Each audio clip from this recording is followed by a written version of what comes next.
In this video, I'm going to talk about the 5 major challenges facing Generation X. Who are the Generation X? Who are these Gen Xers? And these are a group of people between the age of 45 and 65 years old. Why is this age group so important? In general, everybody goes through this life cycle, this life changes between 45 and 65 years old, and there's a major inflection point happening around 55 years old. So that's why this group is really split into two, the 45 to 55 and the 55 to 65. Let me explain. The 45 to 55 years old, these people are at the top of their career, top earnings, major responsibilities. They are at the top. They are at the top of their games. Their children, if they have any children, they're still at college, at university. So obviously they're going to have high expenses in terms of education. They own their own homes, so there's also going to be high mortgage, property taxes, top income level, but also a lot of expenses associated with that, with their lifestyle. So their highest spending is around housing, it's around education, and obviously healthcare.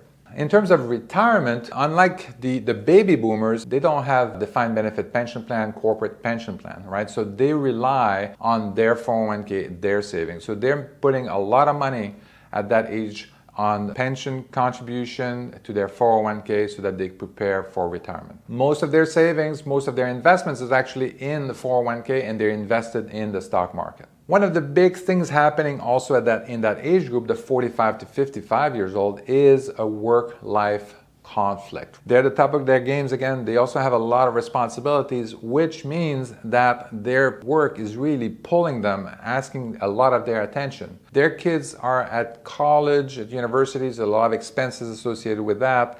And then they're really pulled into these directions between having a right balance between work and life. The 55 to 65 years old is kind of like on the other side of that. What you're going to find is that they're kind of just past their prime. Their career moves are now more limited. They are a little bit less desirable in the job market. Put yourself in the shoes of an employer. Would you rather hire someone that is 55 or 60 years old that's going to work for you maybe for 5 or 10 years, or someone that is going to be between 35 and 55 and that can potentially work for you for like 10, 20 years and also going to cost you less money, and they're also going to feel a little bit less entitled. They're going to put more effort into the job.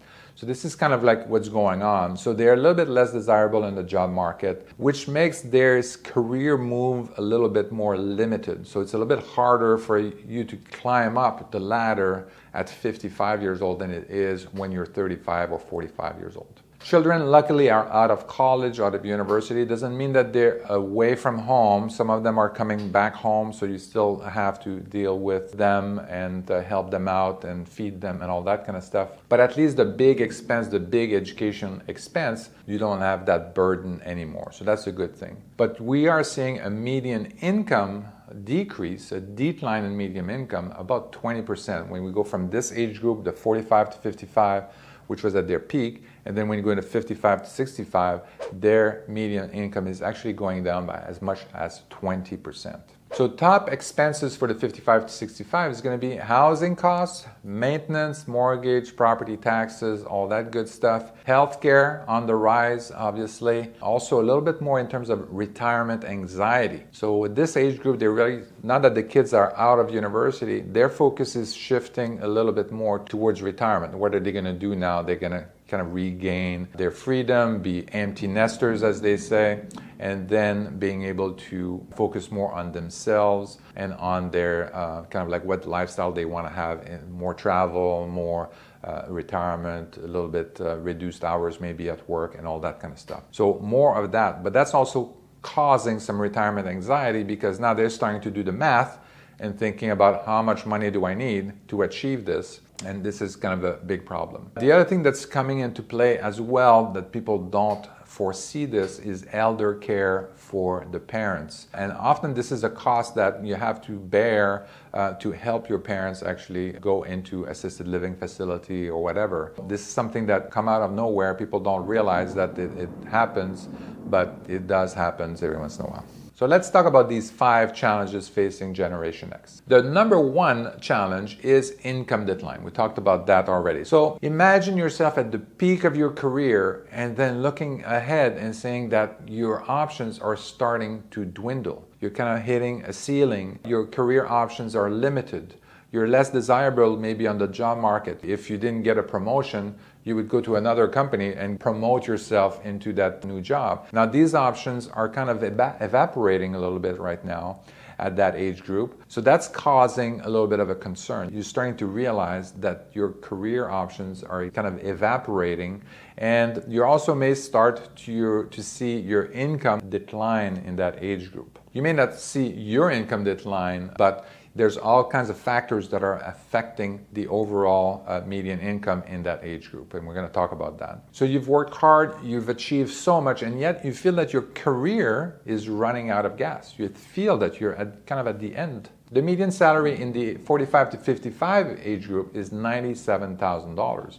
When you hit the 55 to 65 age group, that median income is around $75,000. That's a massive reduction of 20% in just about a 10-year span. So why are we having this massive drops? I mean, it doesn't make any sense. Your boss is not calling you and say, hey, you know what? I'm going to cut your salary by 20%. That's not exactly how it works. So why is this happening? Because some of the workers are taking early retirement. Sometimes it's voluntary and sometimes it's not. Like 2/3 of the workers are actually retiring earlier than they anticipated. And why is that? It's due to late career layoff. It's due to health issues. And it's also sometimes you have to kind of reduce your hours or you have to quit your job to take care of a loved one. And these unplanned early retirement are absolutely devastating. First of all, you're losing income because you're not working. You can't save as much. You also are missing out on returns on your investment that you were potentially anticipating. If you have to take social benefits early, then you're not maximizing these social security benefits. So they're significantly reduced earlier on. If you have to take money out of your 401k before the age of 59 and a half, again, you have very big penalties for doing so. These unplanned early retirements are very costly and devastating. This is why we see the median income of the 55 to 65 years old actually decline by 20% in that age group. In fact, just this week, a friend of mine, about 55 years old, was laid off from his management position at a very large high-tech company. So again, late career layoff is going to be very difficult for him to find a job at the same level that's going to pay the same and have the same benefits, because he's competing with a lot of people that are going to be more eager, they're going to be cheaper, and all that kind of stuff. He has one son in college, so he still has to pay for that education, and now he has to pay for COBRA, so COBRA insurance to maintain his health insurance.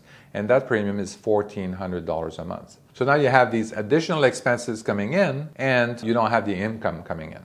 Very challenging situation. It happens often that you get laid off and it's going to take a while. It could take 3, 4, 5 months before you find another job.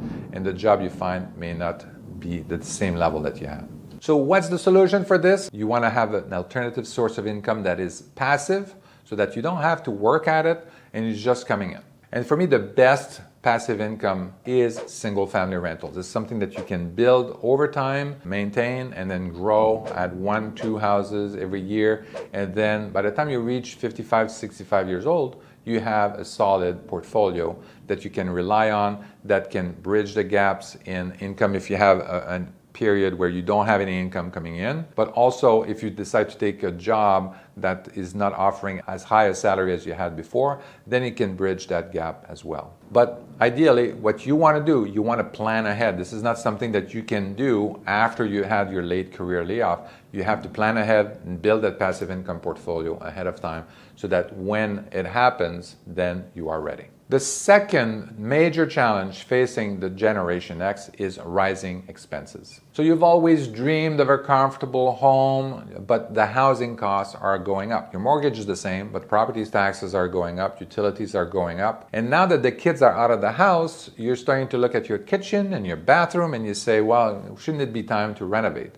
So you have like deferred maintenance. You also delayed maybe some renovations to change the style of your house because you were paying a lot of money towards the education for your kids. Now you say, well, now it's time to change the kitchen, spend $50,000 on that, $20,000 in a bathroom, do this, do that. You may also be considering, maybe should we downsize? Should we move somewhere else? So there's a lot of things that are happening here with the housing situation, and this could be additional cost for you, so be aware of that. And just when you thought that you could breathe a sigh of relief, you're also seeing an increase in healthcare costs. Not just the healthcare premium, but I'm talking about also additional medicines that you didn't think you would have to spend on, procedures, more doctors' visits, and stuff like that. So things that are happening in terms of health that now you have to spend money on that you didn't have to spend money on in the past. It's really a double whammy because you thought you would be out of that, the big education expense that you were so focused on between 45 and 55. Now this thing disappears, and then you have all these other expenses that are showing up, and then you have a reduction in income that's also happening. So you have stress at work, you have also financial stress, and this is really a double whammy. And your disposable income, basically what happens is that between 45 and 55 years old, your disposable income is about $30,000. That's the median disposable income. When you hit the 55 to 65 years old, that drops down to $20,000. So you have like that $10,000 a year that's kind of disappeared that you used to have. So the solution to this is to maintain a high income level. You want to maintain that high income level even though you might lose your job, you might have to have a reduction in salary or sometimes a change in responsibility where a job doesn't demand as much but you get paid less, all that kind of stuff.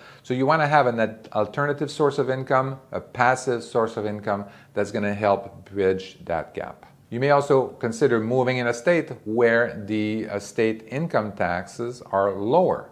So for me, for example, I moved from California where I was paying 15% state income tax to Florida where I don't have to pay any state income tax. You may want to also move to a state where the cost of living in general is cheaper. For example, again, in Florida, I'm paying a third of what I used to pay in health insurance. And I save a lot of money here every month by being in Florida in terms of taxes that I don't have to pay and also in terms of health insurance. So there's a lot of these decisions. Obviously, moving to another state is not something that you kind of do at the last minute, especially at that age, 55 to 65 years old. Again, like everything else, you want to plan ahead, know that this is coming in your direction, and then plan accordingly. Again, having a passive income portfolio is going to help here. It's going to help maintain your income level. And it's also going to give you flexibility if you decide to move to another state because now you have this passive income that's coming in every month, and that's going to help you move to another state a lot easier. Now, the third major challenge facing the Generation X is retirement anxiety. So you've been diligent about saving for retirement in your 401k, your employer maybe even had contribution matching, so you have a solid 401k saving. And this is really what you're relying on in order to retire. You're also going to realize that the 55 to 65 year olds, you have a lot of equity in your house, but that equity, you can't really use that equity. Typically, you're not going to go and refinance your house in order to retire with the money from the loan. This is not something that people do because that's going to dramatically increase your expenses. Especially if you're in a market like California, you may realize that you can't even afford the house that you bought like 20 years ago. You've bought a house that's $750,000. 20 years later, you want to refinance, it's worth $2 million, and you want to take out 80% of that $2 million house, $1.6 million, and then you want to refinance it that way. You may not even qualify for that kind of loan. You can't even afford to live in the house you're currently living in. But you have all this equity that's in there. So don't rely on that equity saying, oh yeah, I have all that equity in the house and I can always use it. No, you can't always use it. The only way that you would be able to use it is if you were to sell that house, get the equity out, and then find another place to live, which is what I've done. So you're really heavily reliant on your 401k. The median retirement savings is $134,000 for the 55 to 65 years old. Maybe you're lucky, maybe you were able to save a lot more than that, and I certainly hope so. But this is the median. 50% of the people have saved even less than that. So Wall Street is telling you that in order for you to make $75,000 a year in retirement income from your investment, you need $2 million in retirement savings. This is assuming that you're using like a 4% asset withdrawal method in order to generate that $75,000 in retirement income. The 4% asset withdrawal method works by basically looking at your entire stock portfolio, and the first year is to take 4% of that portfolio, and then the year after that is to take that same amount but adjusted with inflation. This is kind of how it works. You would basically take some money out of your stock portfolio every year to pay for your living expenses. That's going to be kind of like your retirement income. So if we're looking at the median retirement savings of $134,000 and the $2 million, you can see that there's a little bit of a gap here between the two. And how do you bridge that gap? Especially when you're at 55, 65 years old, you have 10 years now to come up with $1.8 million in order to retire at $75,000 a year in retirement income, which is not a great income. So you combine this problem with unplanned early retirement. You're looking at late career layoff that kind of forcing you to take maybe a job that is paid less, has less responsibility. You have this additional gap in income there. So you're going to realize pretty soon that $134,000 is really not going to take you that far. So then you start looking at the equity. So the average equity of an individual in this age group is $212,000. So most of it is in your house and stuff like that, but can you refinance your house? Can you sell your house? You know, all these things, and really you can't refinance, as I mentioned earlier. So selling would be the only option. So what's the solution for this? The solution for this is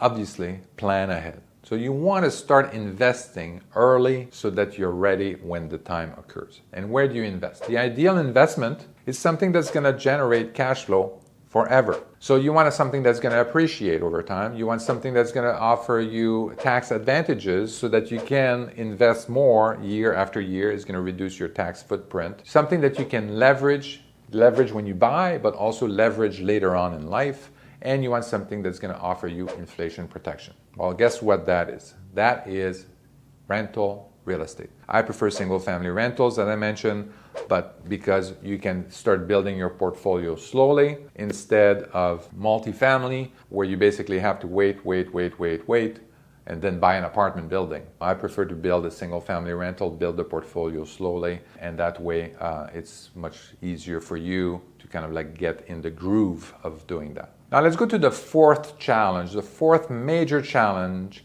facing Generation X, and that is health. Obviously, I don't need to tell you that the healthcare costs are on the rise, not only the health insurance premium, but when you hit the 55 to 65 years old, you end up with more procedures, more medication that you have to pay for that you didn't have to pay for before. That's going to increase the amount of money that you have to spend towards your healthcare. The portion of your income that goes to healthcare costs goes from 6.5% for the 45 to 55 years old to 8.5% for the 55 to 65-year-olds. This is a significant increase in healthcare costs. So it's the 2% increase in terms of the amount that you have to spend on healthcare. Now, this doesn't include health concerns with respect to your partner and sometimes your parents. You have to also consider that because this is coming in kind of as a surprise when you're in this group where you take care of your elderly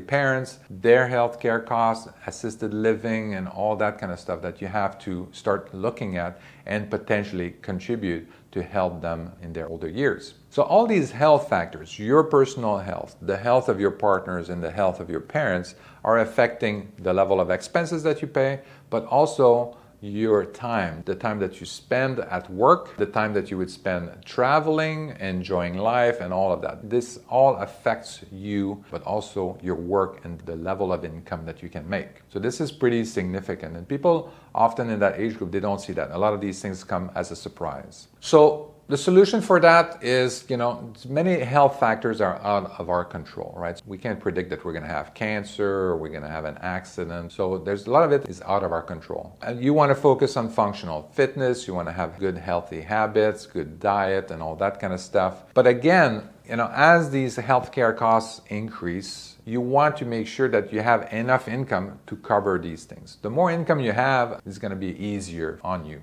So you want to have, again, passive income portfolio, that's going to be maintaining a stable income so that you can afford these expenses and make your life a lot easier. As you're building that passive income portfolio, the other advantage is that some of these healthcare premiums, the healthcare costs, can be tax deductible against your business. So this is another advantage of this as well. Now, the fifth challenge facing the Generation X is uncertain future. So you've done the math, you look at your 401k, you look at your income, you're assuming that your income is going to go down, expenses are going to go up, and blah, blah, blah. You think, well, things are going to be tight, but I'm going to make it. I'm going to make it as long as nothing goes wrong. I don't need to tell you, this is not a good way to plan. You don't want to plan to the extreme where everything goes wrong, but you want to have a little bit of a buffer. You want to have a safety net in case some of these things actually go wrong. Now, Wall Street wants you to invest all your money in the stock market.